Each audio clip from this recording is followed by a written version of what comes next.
باہر جاتے ہوئے عورت کو کپڑا, عبایا, چادر وغیرہ کتنا نکالنا چاہیے؟ دیکھیں عورت کا جو پردہ ہے نا, ایک ہے بیسک پردہ, بنیادی, جو ہر عورت نے کرنا ہی کرنا ہے. وہ کیا ہے کہ پورا جسم چھپا ہوا ہو سوائے چہرے اور ہاتھ کے. یہ تو پوری امت کا اجماع ہے کہ اتنا پردہ تو عورت نے, بولو بھائی, کرنا ہی کرنا ہے, اس میں کسی کا اختلاف نہیں ہے. بال نہیں کھول سکتی, کلائیاں نہیں کھول سکتی, پنڈلیاں نہیں کھول سکتی, پاؤں, چہرہ اور ہاتھ. یہاں تک سمجھ میں آئی بات؟ یعنی یہ تو اس کا تو آپشن ہے ہی نہیں سر کے بال کھولنے کا یا سر سے چادر ہٹ جائے. دوسرا ہے چہرے کا پردہ. تو چہرے کے پردے کے بارے میں علماء کا اختلاف ہے. امام ابو حنیفہ رحمہ اللہ کی رائے یہ کہ چہرے کا پردہ فرض نہیں ہے. امام شافعی اور امام احمد بن حنبل کی رائے یہ کہ چہرے کا پردہ بھی فرض ہے. بالکل ایسے ہی وہ کہتے ہیں اس میں بھی سرے سے کوئی آپشن عورت کے پاس ہے ہی نہیں. وہ چہرہ لازمی ہر قیمت پہ اس نے چھپانا ہے, اس میں گنجائش کا پہلو نہیں ہے. جیسے سر کے بال چھپانے ایسے چہرہ بھی چھپانا. امام حنیفہ کی جو اصل رائے ہے وہ یہی ہے کہ چہرے کا پردہ فرض نہیں ہے اصل کے اعتبار سے. تو چہرے کا پردہ جو فرض ہے وہ جہاں فتنے کا خوف ہوگا تو وہاں فرض ہوگا, جہاں فتنے کا خوف نہیں ہے وہاں فرض نہیں ہے. فتنے کا خوف ہو پھر بھی فرض نہیں ہے, ایسی کسی فقیہ کی رائے نہیں ہے. کیونکہ قرآن مجید کی جو آیت ہے نا, یدنین علیہن من جلابیبہن, جب گھر سے باہر نکلو تو اپنے اوپر چادریں ڈال لیا کرو, تو ظاہر اس میں چہرہ بھی آئے گا. تو وہ فتنے کے خوف ہی کے موقع پر اللہ نے فرمایا. تو جہاں بھی فتنے کی نوعیت چاہے کسی بھی نوعیت کی ہو, تو اس پر علماء کہتے ہیں کہ جوان عورت کے چہرے میں فتنے کا خوف بہرحال موجود ہے.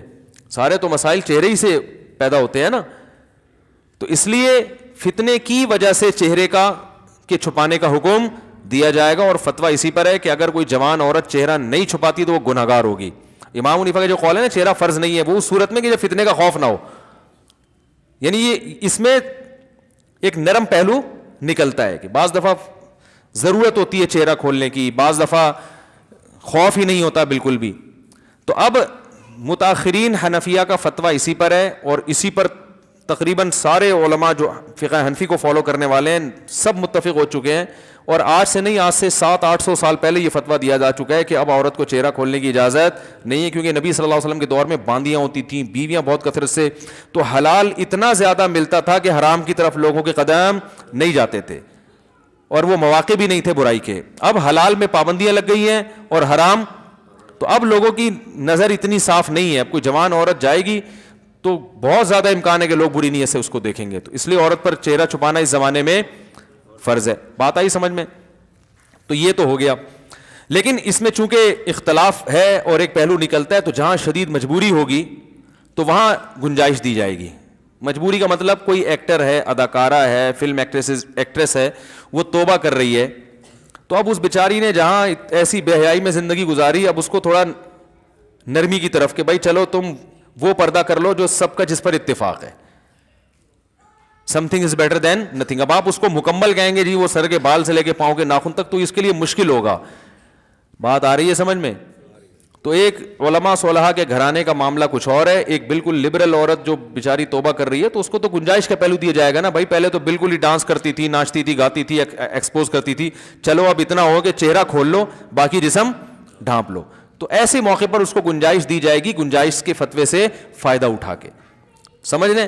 یا کسی عورت کے لیے اور مشکلات پیش آ رہی ہیں معاشرے میں, بہت جینا حرام کر دیا, بعض دفعہ رشتہ دار طلاق تک دے دیتا ہے شوہر پردہ کرنے پر. تو جہاں عورت کو یہ خطرہ ہو کہ میاں طلاق ہی دے دے گا, تو عزیمت تو یہ کہ لے لے طلاق. لیکن وہ خطرہ ہے کہ بھائی طلاق کے بعد میں کہاں جاؤں گی, کسی برائی میں نہ پڑ جاؤں. تو پھر ایسی صورت میں بھی اس عورت کو گنجائش دی جاتی ہے, بھائی مجبوری ہے, تمہارا شوہر نالائق ہے, زبردستی کر رہا ہے, تو چہرہ دیور کے سامنے ایسی مجبوری میں کھولنے کی گنجائش ہوگی. انشاءاللہ گناہ بیوی کو نہیں ہوگا, شوہر کو پھر بھی گناہ ہوگا کہ مجبور کیوں کر رہا ہے اس کو. تو یہ ہے. تیسرا پردہ ہے وہ ہے تقوی. تقوی کا تقاضا یہ ہے کہ عورت سر کے بال سے لے کے پاؤں کے ناخن تک اپنے آپ کو, اچھا یہ جو بوڑھی عورتیں یہ چہرے کے پردے سے مستثنی ہیں, ان پر لازم نہیں کیونکہ اس میں فتنہ نہیں ہوتا. تو تقوی کا تقاضا یہ ہے کہ سر کے بال سے لے کے پاؤں کے ناخن تک اپنے آپ کو ڈھانپ لے, جیسے عرب عورتیں کرتی ہیں. دیکھا ہوگا دیندار عرب عورتیں, ہاتھوں میں دستانے ہوتے ہیں. بعض حضرات یہ بھی کہتے ہیں اتنا پردہ اسلام میں نہیں ہے, پورا جن بنا دیا اس کو, ایسا یہ غلط ہے. اسلام نے پردے کو اپریشیٹ کیا ہے, جتنا زیادہ اپنی مرضی سے عورت پردہ کرے گی اتنا زیادہ پسندیدہ ہے. صحابیات میں مخدرات بھی ہوا کرتی تھیں. مخدرات کہتے ہیں وہ عورتیں جن کے جسم کے کپڑے پر بھی کسی کی نظر نہیں پڑتی تھی, اتنا اپنے آپ کو مردوں سے چھپاتی تھیں. تو اسلام نے عورت جتنا زیادہ پردہ کرے گی اس کو اپریشیٹ کیا ہے, ہاں بشرطے کہ اس سے ضروری کاموں میں حرج نہ ہو رہا ہو.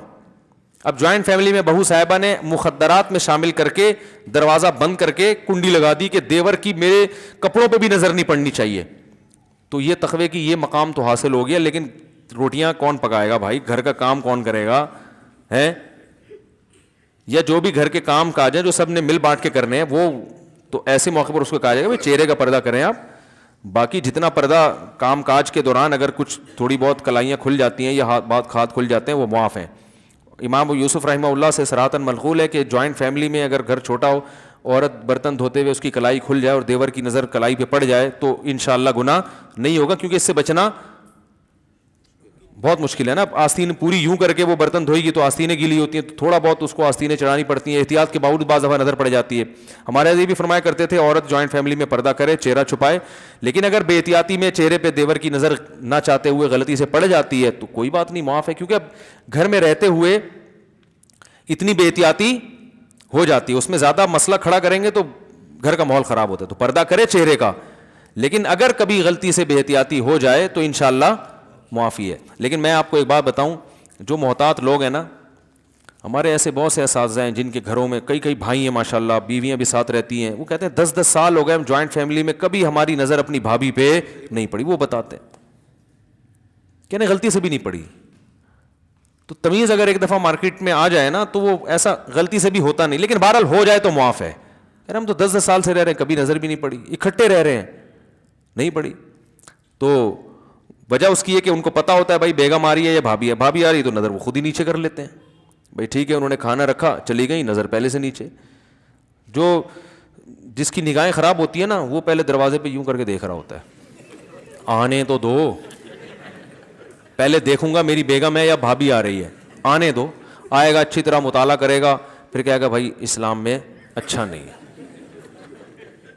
اور جو تقوی والا آدمی ہوتا ہے وہ نظر ریچ ہی کرتا ہے, وہ کہتا ہے اگر بیگم ہوگی تو خود ہی منہ سے بول دے گی نا کہ میں بیگم ہوں, تو نیچے رکھو وہ نظر. جب وہ کھانا لے کر آ رہی ہے کچن کے کھٹ پٹ سے اندازہ ہو گیا بھابھی کھانا لگا رہی ہے میرے لیے, تو بھائی پہلے سے نظر نیچے رکھ لو, وہ آئیں گی رکھ کے چلی جائیں گی, ٹھیک ہے نا. اور اگر بیگم ہے تو بیگم منہ سے خود ہی بول دے گی, بھائی بیگم تو ایسا بولتی ہے آپ کو پتا ہے, اس کو تو چپ کرانا مشکل ہوتا ہے. بولے کہ بڑے شریف بن رہے ہو ہیں, وہ بولے گی نہیں, وہ ایسا بولے گی کہ بلوائے گی آپ کو پھر وہ. خیر, تو تمیز والے سب اگر ہو جائیں نا تو معاملہ آسان. ایک جوائنٹ فیملی میں گھر کی خواتین سارے کام کاج بھی کر لیتی ہیں اور پردے پر بھی عمل ہو جائے. ایک بھی اگر شرارتی ہوگا نا دیوروں میں, وہ فتنہ کھڑا کرتا ہے, اور ہوتے ہیں, اللہ معاف فرمائے, آپ لوگوں کے علاوہ کی بات کر رہا ہوں. جناب مفتی صاحب میں درس سے مکی سنتی ہوں یا آپ کا درس, تو میری استانی کہتی ہیں کہ سر پر دوپٹہ اوڑھ کر سنو, جبکہ میں اس وقت جھاڑو پوچھا وغیرہ کر رہی ہوتی ہوں. بھائی وہ مولانا مکی صاحب کو آپ سنتی ہیں تو وہ تھوڑی دیکھ رہے ہوتے ہیں آپ کو, تو بہتر ہے کہ سر پہ ویسے ہی چادر رکھنی چاہیے عورت کو ہر وقت, حیا کا تقاضا ہے, لیکن یہ واجب نہیں ہے. تو وہی ہے نا, جتنا کرے گی پردہ اتنا اچھا ہے, حیا کا تقاضا ہے لیکن واجب نہیں ہے. دوپٹہ اوڑھنا ضروری نہیں ہے.